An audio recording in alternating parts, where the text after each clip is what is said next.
Alright guys, good morning. I'm going to McDo para magkita-kita kami ng mga kaibigan ko.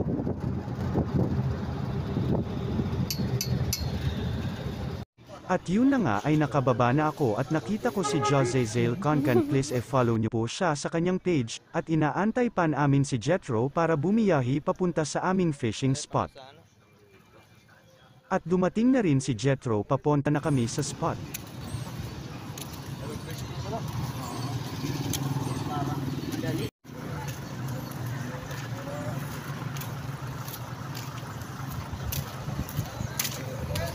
Pumunta muna kami sa tendahan para magkape.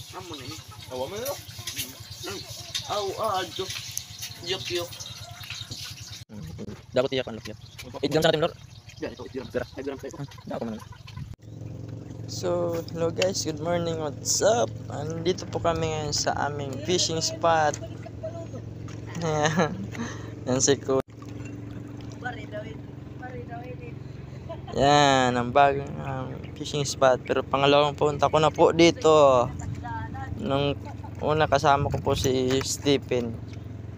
Ngayon, kaming tatlo na. Yun yung siya.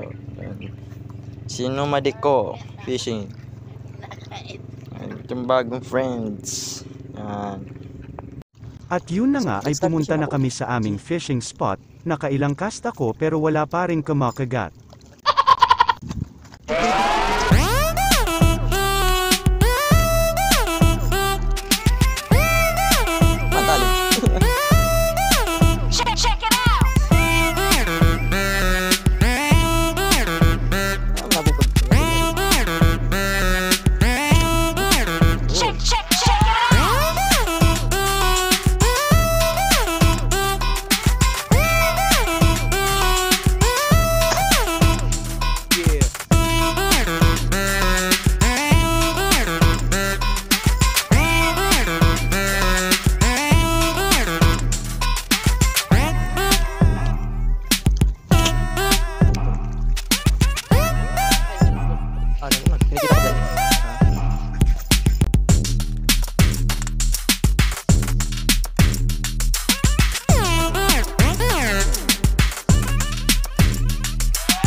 So yun nga guys, after how many cast, nakadali tayong dalawa pero maliliit pa. So i-release natin yan maya maya.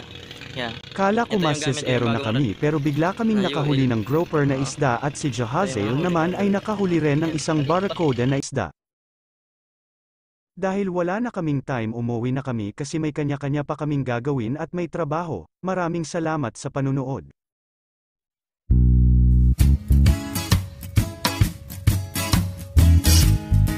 So yun guys, tapos na po kami ng fishing.